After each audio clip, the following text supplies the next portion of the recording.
one of the things that I've said over and over that every child should be told at the first time moment they can grasp it is that when they look through their eyes, they're not seeing everything in the space they're looking at. They're only seeing a tiny band of frequency, which science calls visible light. And that band of frequency is so tiny, it's insane. According to mainstream science, the electromagnetic spectrum, which is basically our experienced reality, is 0.005% of what exists in the universe in terms of energy in its different forms. Some say it's as high as 0.5, but it's tiny, whatever. And visible light, the only band of frequency that we can see, is a smear of the 0.005%. So when you look through your eyes, you're not seeing everything in the space you're looking at. You're seeing a smear of what's happening in the space you're looking at. And so this astral dimension interpenetrates this one, just like the old analog television stations and radio stations were on different wavelengths and didn't interfere with each other, even though they shared the same space, unless they were very close on the dial. And where the levels of this astral are close to this one on the dial, that's where you get ghost activity, etc. Where you start, some people anyway, can start to see something of it. But overwhelmingly, we don't, because it's on another wavelength, another band of frequency. And so when you're getting people who say they saw a UFO appear out of nowhere, or they disappear into nowhere, or an entity appeared out of nowhere and then went into nowhere, people say they're crazy. It's not possible. Of course it's possible. What they do is they enter visible light, and to you, the observer, it's come out of nowhere. They leave visible light. To you, the observer, it's disappeared into nowhere. It hasn't disappeared at all. It's just left the tiny band of frequency that you can see. So these entities are operating on a band of frequency that interpenetrate this one. And these rituals, especially when they're done in the same place over and over and over, they create vortices, and often they'll do it on natural vortices, where the vortex thins out the frequency difference between the entity's dimension and this dimension.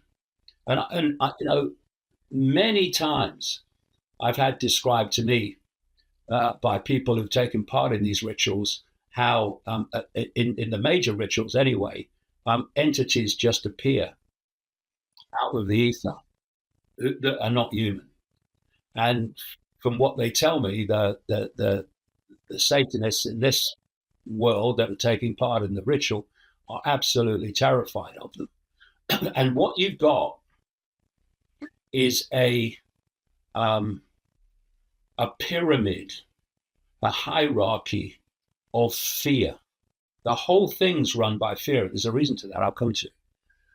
So the population overwhelmingly acquiesces to authority because it doesn't question, but often because it's frightened of not acquiescing. And then you've got that level of authority imposing the will on the population that's frightened of the level above that, that's frightened of the level above that. And eventually you get to the inner core of this global cult. And that is terrified of these astral, quote, gods, not gods at all. They're a bunch of prats, but they're perceived as that. And so it's that astral level that is driving the dystopia. So why do they take part in satanic rituals? What do the gods get out of it? Well, you start to realize as you research this, and my goodness me, you have to research so many bloody subjects to put this together, which, of course, the central core of the alternative media doesn't do. It's all Trump or Harris. But when you do, you realize that actually these entities are feeding off human low vibrational energy. It's well known in science that every time we think and every time we feel emotion, we're generating frequencies. And those frequencies relate to the nature of the thought and the nature of the emotion. So love, joy, appreciation, these are all high frequencies.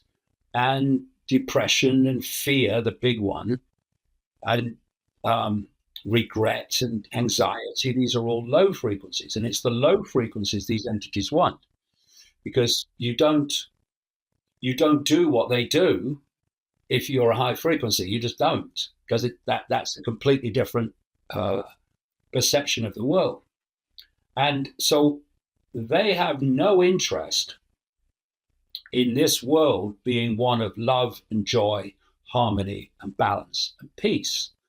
They want upheavals, constant upheavals, war, conflict, suffering, deprivation.